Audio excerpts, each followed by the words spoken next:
You know, I don't know how we did it, Bass, but last week somehow we didn't produce a Dale Jr. video. That doesn't seem right. It doesn't seem right. I'm sure our page views suffered as a result. Well, let's rectify that right now, because after the Michigan race, in which Dale Jr. was wrecked basically by his teammate Mark Martin, Jr. was not shy about saying, "I ain't happy about this." I try really hard to take care of people, try not to be careless, and I don't like putting up with carelessness, and that just really me off what happened out there. Now, after he made that statement that he was, I believe the term was pissed off. Really? Yes. Wow, he must have been quite upset. He was livid.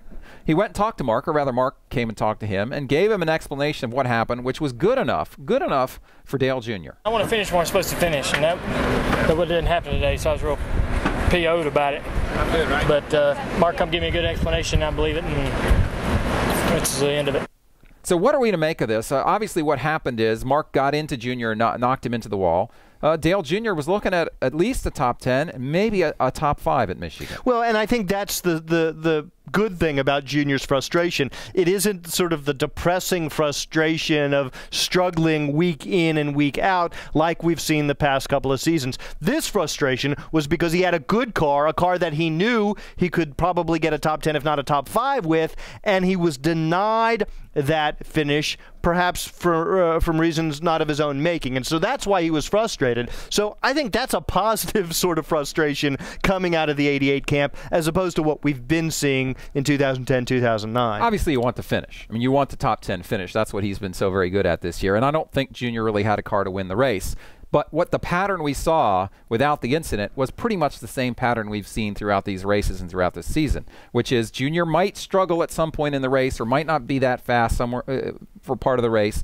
He probably never really looks like he's going to win the race, but by the end of the race, the guy's making up tons of spots and has a fast race car. It speaks volumes about his relationship with Steve Letarte. I agree with you. There's really nothing negative to take out of this, despite the fact he didn't get the finish that he needed. He's going to make the chase, unless something really bizarre happens. He's got the second best average finish of the season. He's so far. Probably still the guy with the most lead laps in the series. So I think Dale Earnhardt Jr. is in a good spot, and actually I'm glad that, he's very thoughtful. He thinks, do I want to say this? And then he finally says, I'm mad at Mark because I take care of people's equipment, and I don't like careless mistakes taking me out. He talks to Mark. Mark explains what happens, and he moves on. So I think Dale Jr. is handling this very, very well. I think there's another point to be made, and that is that Mark Martin gets the benefit of the doubt, unlike somebody perhaps like Kyle Busch. Oh, I can't believe you mentioned Kyle. Well, you can't go a week without mentioning Kyle Busch. You didn't even mention his tummy troubles. Mark Martin got third-place finish for Kyle Busch. How about that? Mark Martin got the benefit of the doubt. Mark Martin went to the 88 hauler, talked to Junior, and Junior's like, okay, because Mark has a reputation for being a responsible driver, for being a respectful driver, and for not taking cheap shots or doing people wrong. Plus, they're teammates. So Mark Martin gets the benefit of the doubt, and I think that's important to note given some of the other things we've been seeing on the track of late. Well, the other point is that Mark Martin sought Dale Jr. out.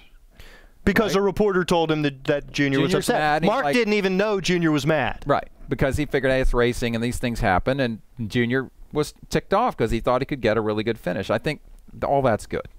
That's good. All right, that has been this edition of the Rowdy Roundtable, the Junior edition. We've got to have a Junior edition. We've got to have a Junior edition. You got to have that. Yeah, because we're not afraid to pander here at Rowdy.com. In fact, I would say the opposite. We're afraid not to pander. We embrace pandering. I don't even know what that means, pandering. Sounds like something you do in the zoo with Ying Ying and Ling Ling or whatever their names are. Aren't those the names of the pandas? Aren't pandas more closely related to raccoons than bears? I have no idea. What about lemurs? I think so. I think it's time we wrap it up on this edition of the Rowdy Roundtable. Talking Dale Jr. I'm sure we'll do that again. No, it's crazy talk. I know. I'm nutty that way. Rowdy.com. Say it like it is. Say what like it is? Rowdy.com.